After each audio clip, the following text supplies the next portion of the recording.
Alhamdulillahi haqqa hamdih. Alhamdulillahil wahidil qahhar wal malikul abrar wal azizul ghafar wal mukabiril layla 'alal nahar wasyakhkhara syamsa wal qamar. Asyhadu an la ilaha illallah wa asyhadu anna Muhammadan 'abduhu wa rasuluhu alladzi la nabiyya ba'dah wa rasulah. Allahumma fassalli wa sallim wa karrim wa adim ala hadha nabiyil mustafa rasulillah Muhammad sallallahu alaihi wasallam wa ala alihi wa ashabihi wa junudihi wa man jahada fi sabilihi bihaqqa jihadi ila yaumiddin. Ma'asyiral hadirin rahimani wa rahimakumullah. Usini wa iyyakum bittaqwallah wa ta'atihi la'alakum tuflihun. Kama qala ta'ala azza wa jalla, ya ayyuhalladzina amanu taqullaha haqqa tuqatih wa la tamutunna illa wa antum muslimun. Faqala ta'ala fi ayatil ukhra fatazawwadu fa inna khairaz zadit taqwa. Shadaqallahul adzim. Sebaik-baik bekal, kata Allah, adalah ketakwaan. Mari kita senantiasa menjaga, membangun, mengembangkan, merawat ketakwaan kita kepada Allah Subhanahu wa Ta'ala, yang intinya adalah dengan senantiasa berjuang, berusaha sekuat kemampuan kita untuk melaksanakan ketaatan perintah Allah Subhanahu wa Ta'ala, serta menjauhkan dari segala apa yang Allah larang kepada kita. Dengan itu takwa senantiasa terbangun dalam kehidupan kita. Salah satu bagian takwa adalah yang selalu kita mengupayakan menyadarkan setiap diri kita adalah selalu memiliki pribadi yang bersyukur kepada Allah. Karena jujur kita akui sepenuh hati bahwa kita bisa hidup dalam waktu yang sesingkat apapun, sedetik misalnya, itu adalah semata-mata karena dibersamai oleh karunia Allah Subhanahu wa Ta'ala. Dan tanpa karunia-Nya, tanpa kenikmatan yang Allah bersamakan dengan diri-diri kita tidak bisa berbuat apa-apa, kita tidak bisa apa-apa, kita bukan siapa-siapa. Tapi karunia Allah memungkinkan kita menjadi orang yang bisa berbuat dan beraktivitas. Hadirin jamaah yang dimuliakan Allah Subhanahu wa Ta'ala, tema khutbah kita pada hari ini sebagaimana amanah dari silabus DKN, maka kita bicara serial tauhid akidah, yakni la ilaha illallah sebagai iman tertinggi, sebagai tujuan dan hikmah dalam kita berzikir dengan kalimat tauhid itu. Hadirin yang dimuliakan Allah Subhanahu wa Ta'ala, dalam salah satu hadis yang mungkin lumayan familiar dalam telinga kita bisa mendapati satu informasi di mana Rasulullah bersabda, al-imanu bid'un wa sab'un au bid'un wa situna syu'bah. Iman itu ada 70 cabang atau ada 60 cabang lebih. Fa afdaluha qaulu la ilaha illallah, kata Nabi.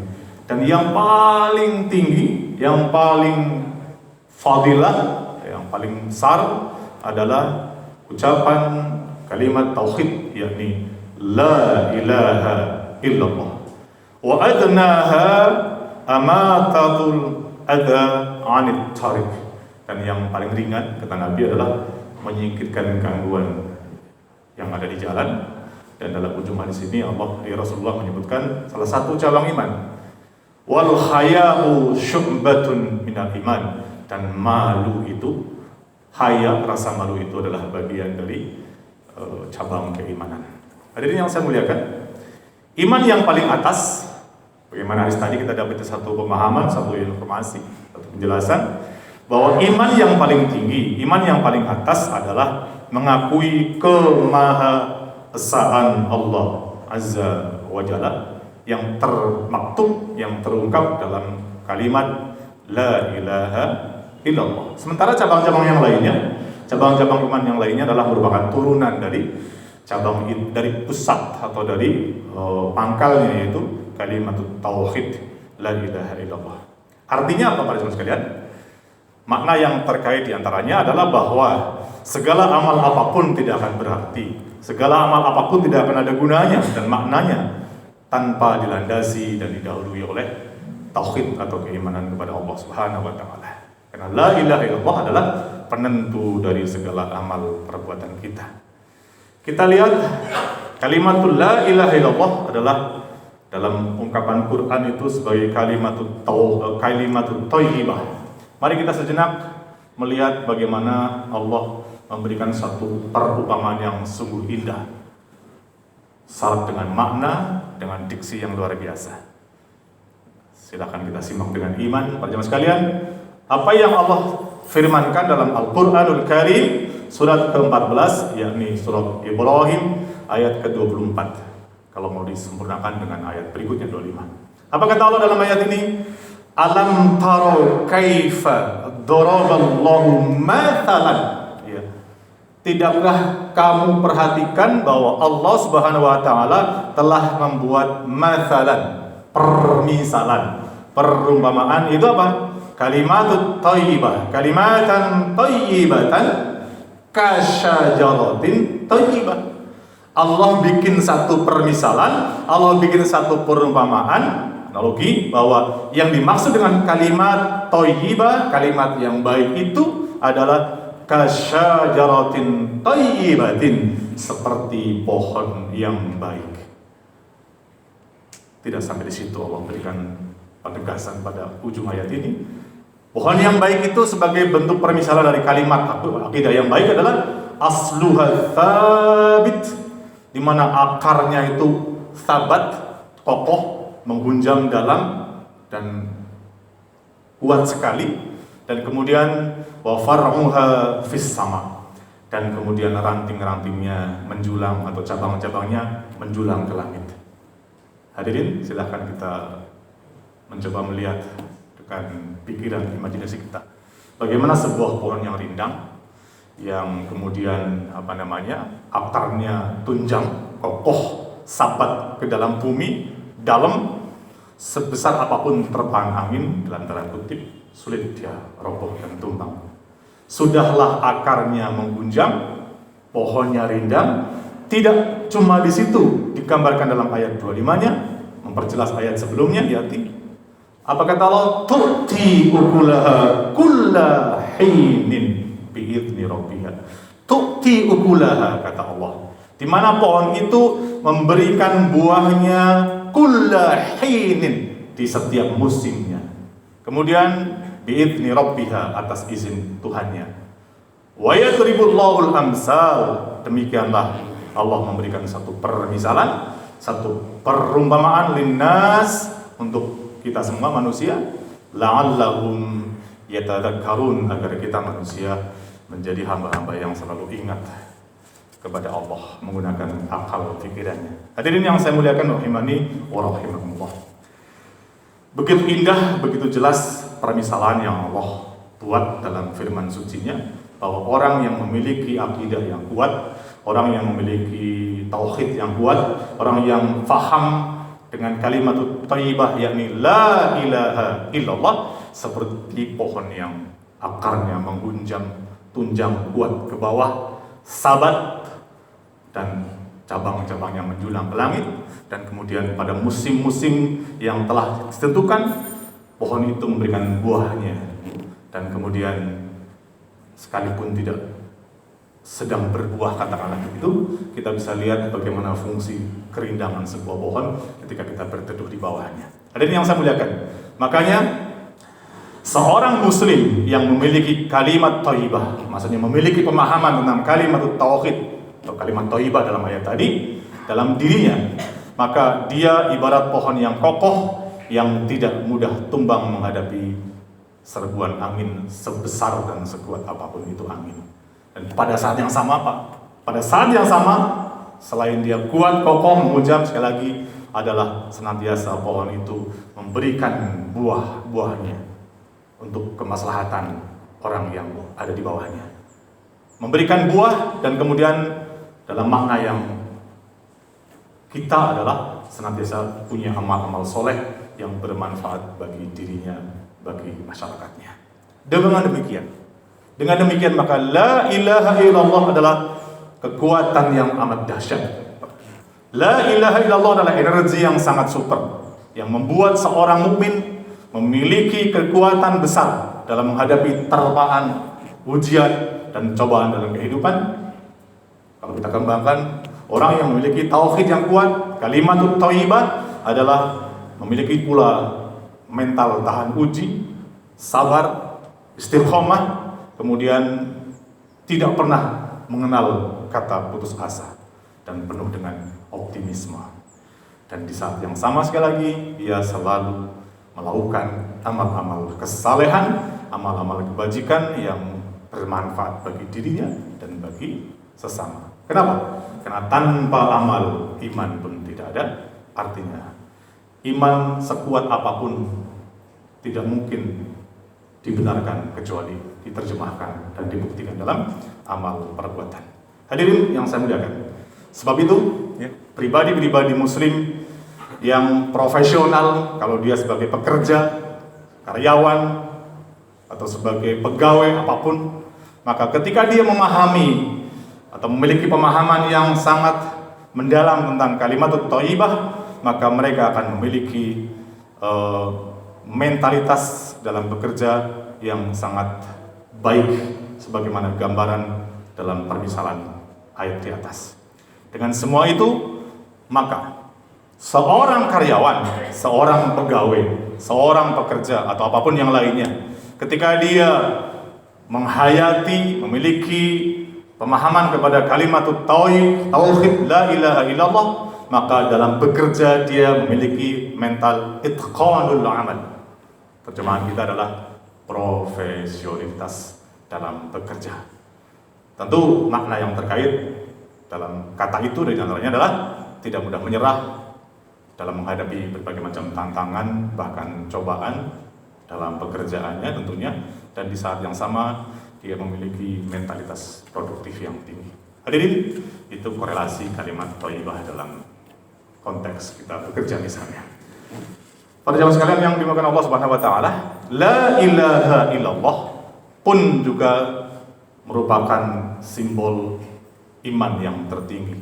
Para ulama menjelaskan dengan definisi iman yang mencakup 3 sisi yang harus berintegrasi di antara 3 itu. Yakni apa? Al-imanu tasdiqun bil qalb, yang kedua wa iqrarun bil lisan, dan yang ketiga adalah wal amalu bil arkan. Iman mesti memiliki 3 sisi, 3 dimensi. Tidak ada satu di antaranya iman tidak akan sempurna. Ucapan lisan, keyakinan dalam hati, dan diterjemahkan dalam sikap dan amal perbuatan sehari-hari. Kenapa? Sebagai contoh Pak, sebagai contoh. Jika iman itu hanya ucapan atau hanya lisan, tapi minus keyakinan dan minus perbuatan atau amal soleh, maka itu adalah kemunafikan. Dalam sisi lain, jika ucapannya itu sudah selaras sekalipun dengan keyakinan, tapi dia juga minus dengan amal kebajikan atau amalnya tidak sesuai dengan keyakinan, maka itu adalah kefasikan. Maka jangan heran kalau kemudian ada orang beriman tapi berbuat dosa, fasik. Dan kita juga sadar karena memang karakteristik iman adalah fluktuatif. Al-imanu yazidu wa yanqus. Iman terkadang naik, terkadang turun. Dan saya kira semua sepakat, semua paham, iman itu naik karena ketaatan, iman turun karena kemaksiatan. Yazidul iman bitta'ah. Iman itu naik melambung ketika kita banyak melakukan ketaatan-ketaatan, dan sebaliknya, Pak Ibu sekalian, iman akan yankus, akan turun manakala kita banyak berbuat maksiat berbuat dosa. Atau sebaliknya, dalam makna sebaliknya adalah ketika dosanya banyak, maka imannya menurun. Ketika taatnya tinggi, imannya pun ikut tinggi. Dalam kondisi iman yang sedang tinggi, Pak, jangankan perkara yang wajib, amal-amal sunnah pun insya Allah dengan ringan kita kerjakan. Tapi sebaliknya, manakala iman kita sedang merosot, jangankan yang sunnah, yang wajib pun sangat boleh jadi terseok-seok. Hadirin jamaah yang saya muliakan, la ilaha illallah adalah zikir yang tertinggi, teragung, termulia. Kita sering mendengar, Pak, kalau imam-imamin zikir gitu, kita mendengar afdhalu dzikri fa'lam annahu la ilaha illallah. Afdhalu dzikr, zikir yang paling tinggi, yang paling afdal, annahu, ketahuilah, itu adalah fa'lam, ketahuilah, annahu la ilaha illallah. Dan kita sering mendengar kalimat begini, la ilaha illallah kalimatul haq, 'alaiha nahya wa 'alaiha namut wa 'alaiha nub'atsu. Memang demikian yang kita harapkan kepada Allah. Kalimat la ilaha illallah adalah dengan itu kita hidup berharap, dengan itu pula kita mati, dan dengan itu pula mudah-mudahan kita dibangkitkan oleh Allah Subhanahu wa ta'ala. Ingat teman sekalian, 'alaiha nahya, 'alaiha namut wa 'alaiha namut. Kita berharap kepada Allah agar hidup kita juga diwarnai dengan kalimat tauhid, atau menerjemahkan kalimat tauhid, mati kita membawa kalimat tauhid, dibangkitkannya kita juga dengan kalimat tauhid. Selamat insyaallah. Man kana, di akhir khutbah ini kita ingin menukilkan hadis yang lain. Man kana fi akhiri kalamihi la ilaha illallah dakhala jannah. Saya kira masyhur di sini ya. Siapa yang di akhir atau di ujung hidupnya itu mampu mengucapkan kalimat tauhid la ilaha illallah, maka dakhala jannah, maka Allah akan jaminkan dia masuk dalam surganya Allah Subhanahu wa ta'ala. Artinya apa? Kematiannya kematian yang membawa tauhid, kematiannya kematian yang membawa qalbun salim, hati yang selamat, kematiannya kematian yang jiwanya mutmainah, kematiannya insyaallah kematian yang husnul khatimah. Bagaimana ayat yang sering kita baca, kita hafal, kita tadaburi dalam 4 ayat terakhir dari surat Al-Fajr. Orang yang memiliki tauhid yang benar, orang yang memiliki qalbun salim, orang yang memiliki jiwa yang mutmainah, Allah akan memanggilnya di ujung hidupnya dengan panggilan yang amat sangat mesra. Apa kata Allah? Ya ayyuha Tuhan, nafsul mutmainah. Wahai diri, wahai jiwa yang mutmainah. Tidak mungkin jiwa itu mutmainah kecuali jiwa yang terbentengi oleh kalimat tauhid, oleh akidah dan tauhid yang ada dalam dirinya. Wahai jiwa-jiwa yang tenang, kata Allah, irji'i ila rabbik. Irji', bahasanya itu irji', ayo kembali kepada Tuhan kamu. Ila rabbik radiyatan mardiyah. Pak, saya ingin mengatakan dengan kalimat yang mudah-mudahan mudah diingat terus. Nikmat besar mana lagi, Pak, dari kondisi posisi di mana ketika di ujung hidupnya seorang hamba Allah itu radiyatan mardiyah. Dianya ridho, kita ridho kepada ketentuan Allah, dan Allah ridho kepada hambanya. Saya ulangi, Pak, kenikmatan lebih tinggi mana? Kenikmatan yang lebih besar apalagi dari posisi di mana di akhir hayat seorang hamba itu Allahnya ridho dan dianya ridho. Dan itulah yang akan diperoleh oleh orang-orang yang jiwanya tenang, qalbun salim. Akhir khutbah ini saya ingin menyambung dengan kalimat yang ada istilah qalbun salim, yaitu yang ada dalam surat Asy-Syu'ara, surat 26 ayat 88 dan 89. Ayat 88 Allah katakan, yauma la yanfa' mal wala banun. Pada hari di mana la yanfa', tidak lagi ada guna, tidak lagi ada manfaat, ya. La yanfa' mal wala banun, baik itu harta benda maupun banun, anak keturunan. Ayat berikutnya, illa man atallah biqalbin salim, kecuali hamba-hamba Allah yang menjumpai Allah, yang mendatangi Allah, bertemu Allah dengan membawa hati yang salim, hati yang selamat. Hati yang selamat tidak lain adalah hati yang bertauhid, hati yang bebas dari segala penyakit-penyakit, terutama adalah penyakit kesyirikan sebagai bentuk penyakit yang paling besar dalam menggerogoti akidah seseorang. Innallaha la yaghfiru ay yushraka bihi wa yaghfiru ma duna dzalika liman yasha. Itu salah satu ayat dalam An-Nisa 116. Gusti Allah itu, innallaha, Allah itu la yaghfiru, tidak akan mengampuni dosa akibat ayyusyraka bihi, disekutukan atau disyirikan dengan sesuatu. Tapi kata Allah, wa yaghfiru ma duna dzalika liman yasha. Tetapi Allah mengampuni dosa-dosa selain daripada syirik bagi yang dikehendaki. Mudah-mudahan kita dijauhkan oleh Allah dari hal-hal yang mengotori akidah kita, dari hal-hal yang akan menciderai tauhid kita. Yang paling fatal adalah penyakit kemusyrikan. Amin ya rabbal alamin. Aku doa pada Anda. Barakallahu li wa lakum fil alim wa nafa'ani wa iyyakum bima fihi min al-ayati wa dhikril hakim. Aqulu qawli hadza astaghfirukum wa li sa'il muslimina wal muslimat fastaghfiru innahu huwal ghafurur rahim.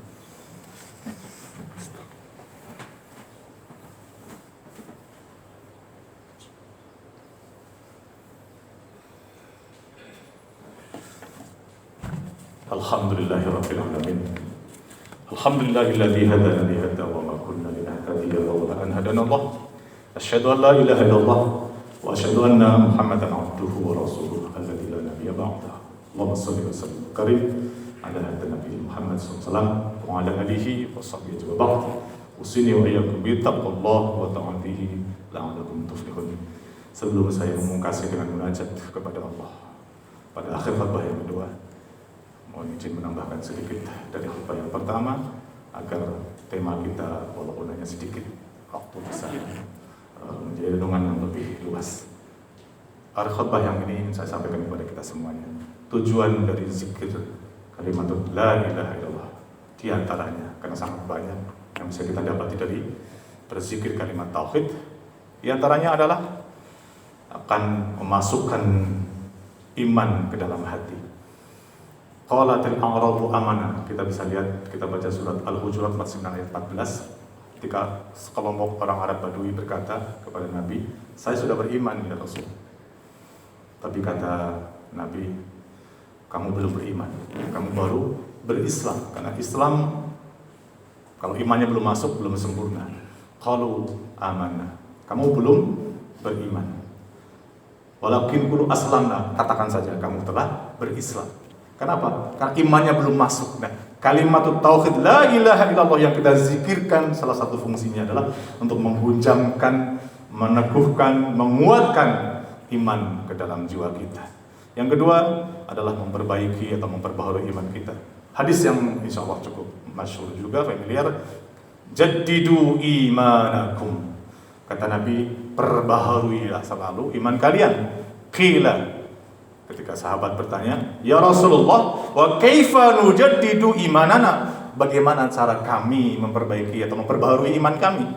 Qalu, kata Nabi, aksiru min qawli la ilaha illallah. Perbanyaklah selalu zikir, membaca kalimat la ilaha illallah. Yang ketiga, membersihkan qalb atau tazkiyatun nafs. Likulli syai'in saqala. Setiap sesuatu ada sikap pembersihnya. Saqalatul qalb, dan pembersih hati itu adalah zikrullah la ilaha illallah. Zikir dan terlebih adalah zikir kalimat tauhid. Mudah-mudahan tiga di antara itu menguatkan kita sekalian. Innallaha wa malaikatahu yusholluna 'alan nabi. Ya ayyuhalladzina amanu shallu 'alaihi wa sallimu taslima. Allahumma shalli 'ala Muhammad wa 'ala ali Muhammad kama shallaita 'ala Ibrahim wa 'ala ali Ibrahim. وبارك على محمد وعلى ال محمد كما باركت على ابراهيم وعلى ال ابراهيم في العالمين انك حميد مجيد وعلينا معهم برحمتك يا ارحم الراحمين. اللهم اغفر للمؤمنين والمؤمنات والمسلمين والمسلمات الاحياء منهم والاموات انك سميع قريب مجيب دعوات ويا قاضي الحاجات. اللهم ربنا يا الله ظلمنا أنفسنا وإن لم تغفر لنا وترحمنا لنكونن من الخاسرين. اللهم ربنا يا الله لا تزغ قلوبنا بعد إذ هديتنا wa hab lana min ladunka rahmah innaka antal wahhab. Rabbana ighfir lana wa liwalidina warhamna warhamhum kama rabbawna shighara wa li jami'il muslimina wal muslimat. Rabbana hab lana min azwajina wa dhurriyyatina qurrata a'yun waj'alna lil muttaqina imama. Allahumma nas'aluka ridhaka wal jannah wa na'udzu bika min sakhatika wan nar. Rabbana atina fid dunya hasanah wa fil akhirati hasanah wa qina adzaban nar. Ibadallah, inna Allah ya'muru bil 'adli wal ihsan wa ita'i dzil qurba wa yanha 'anil fahsya'i wal munkari wal baghi ya'idukum tadhakkarun washkuru 'ala ni'amihi wa dzikrullahi akbar. Aqimis shalah. Alhamdulillah.